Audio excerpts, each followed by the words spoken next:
মনে করুন আপনি হারিয়ে গেছেন, সবাই আপনাকে খুঁজছে, পুলিশ, স্বেচ্ছাসেবক, প্রতিবেশী সবাই খুঁজছে আপনাকে। আর আপনি আপনি সেই দলে যিনি নিজেই নিজের খোঁজে মাঠে নেমেছেন। অবিশ্বাস্য শোনালেও এমনটাই ঘটেছে তুরস্কে। এক ব্যক্তি নিজেরই খোঁজে যোগ দিলেন সার্চ পার্টিতে। তুরস্কের 50 বছর বয়সী বেহান মুতলু ছিলেন এক বন্ধু বান্ধবের জমজমাট পার্টিতে। মজা করছিলেন সবার সাথে। সেই সময় সবার সাথে একটু বেশি পান করে ফেলেছিলেন তিনি। রাত যত গভীর হচ্ছিল, বেহান ততই নিজের পথ ভুলতে শুরু করছিলেন, ঠিক যেন মুভির কোনো কমেডি সিন। এ সময় পথে হাঁটতে হাঁটতে হঠাৎ বেহান কোথায় যেন হারিয়ে যান। তাকে খুঁজতে বের হয় তার স্ত্রী, বন্ধুরা, এমনকি স্থানীয় লোকজনও। একটু একটু করে পুরো এলাকায় শুরু হয় বেহানকে খুঁজে পাওয়ার অভিযান। পুলিশ, স্বেচ্ছাসেবক, প্রতিবেশী সবারই তখন একটাই লক্ষ্য, বেহানকে খুঁজে বের করা। বেহানের বউ আর বন্ধুরা ভেবেছিল এবার বোধহয় সত্যিই হারিয়ে গেছে বেহান।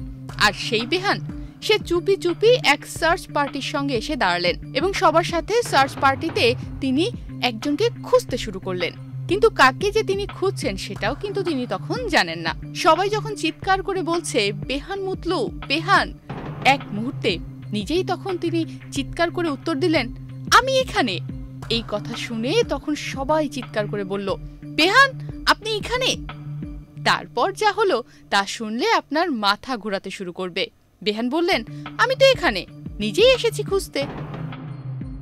এমন অদ্ভুত কাণ্ডে পুলিশও থপ। পুলিশের প্রশ্নের জবাবে এরপর বেহান বলেন, স্যার, দয়া করে খুব বেশি দণ্ড দেবেন না, আমার বাবা আমাকে মারবে।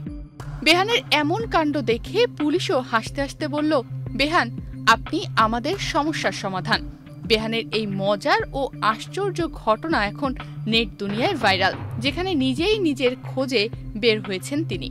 আপনি কি কখনো এমন হবেন বা এমনটা করবেন বা আপনার আশেপাশের কেউ এমনটা করবে কখনো ভাবতে পেরেছেন? এই ঘটনা জানার পর থেকে নেট দুনিয়ার সবাই বলছে বেহান ছিলেন একমাত্র মানুষ যিনি নিজেই নিজের মিসিং পার্টির হিরো বনে গেছেন। তনিমা রহমান, বাংলাদেশ প্রতিদিন।